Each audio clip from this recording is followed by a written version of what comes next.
A 2-hour flight from Nairobi and we land at Doble, Somalia. This is one of the sectors manned by the Kenya Defence Forces. The Kenyan troops, which had invoked Section 51 of the UN Charter to protect its territorial integrity, have been here since 2011 before rehearting to the African Union mission in Somalia, AMISOM, back in February 21st, 2012.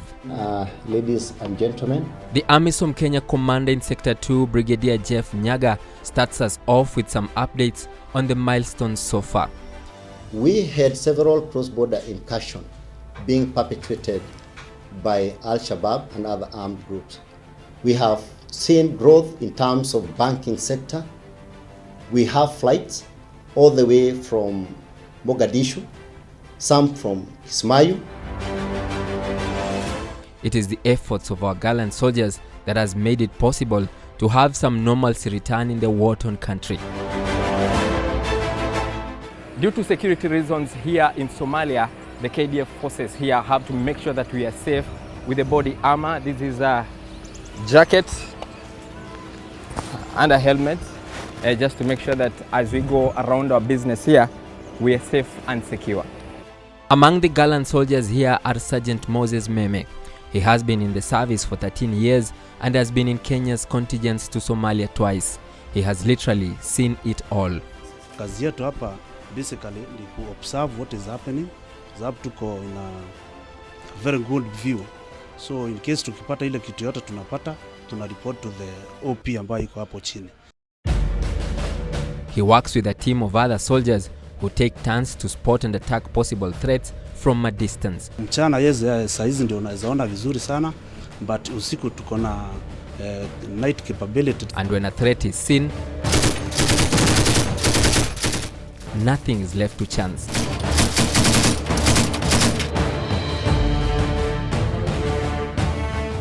And after the chit-chat, we set off for Doble town. This is one of the few towns closer to the Kenyan border. Armored personnel carriers, APCs, sophisticated weapons like this special combat assault rifle, also known as SCAR, special general purpose machine guns, and the troops on alert providing security. All proof of the fragility of the security situation here. The operating environment presents increasingly complex challenges arising from both internal and external complexities. And this is being perpetuated by both state and non-state actors. If AMISOM troops withdraw, whether it's Kenyan, whether it's Uganda, maybe effective because of we know that what has happened in Afghanistan. Before the Kenyan troops set camp here, the town had a population of about 4,000 people. Now, step by step, there are about 50,000 people living in this town. AMISOM had segmented Somalia into 6 sectors, all manned by different countries for ease of operation. Sector 1 is under Uganda, manning the lower Shebele region. Sector 2 on the lower and middle Juba is under Kenyan troops. Sector 3 on the Gedo region is controlled by the Ethiopian forces. Similarly, Sector 5 is manned by Burundi, while Kenyan forces and Ethiopian soldiers train their guns at the enemy in Sector 6, which include Kismayu Seaport and its environs. There are 16 operating bases, including Hosingo Forward Operating Base.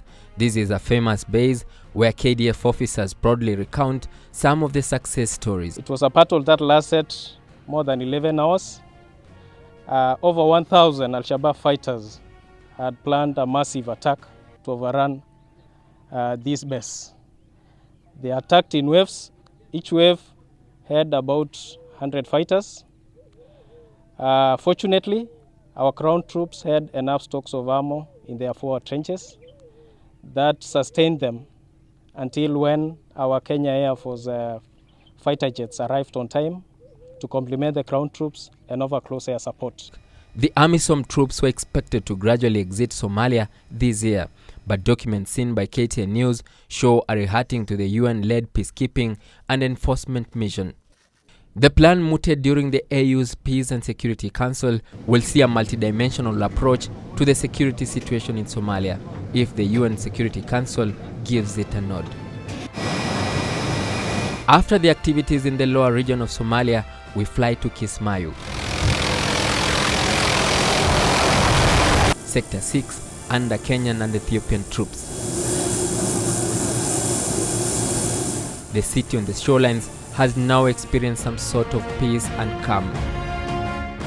But just like the blue shorelines, it has been turbulent. We provide an enabling environment for the operations within this particular area, to include giving political activities at all levels. We also provide an enabling environment for the consolidation, stabilization, and peace-building efforts. We must think the Somalis to build their forces. We must think AMISOM to prepare the ground, how we liberate the area, how we hand over the Somali forces. The expansive port of Kismayu and the airport in here are now booming with business, thanks to the air and sea patrols day and night. From land, air and sea, the Kenya Defense Forces here in Somalia have been working overtime to ensure they disrupt, degrade and defeat the Al-Shabaab militia. But as they now plan to gradually leave Somalia, residents here will now have to adjust to a life after their mission. Emmanuel To, KTN News from Kismayu, Somalia.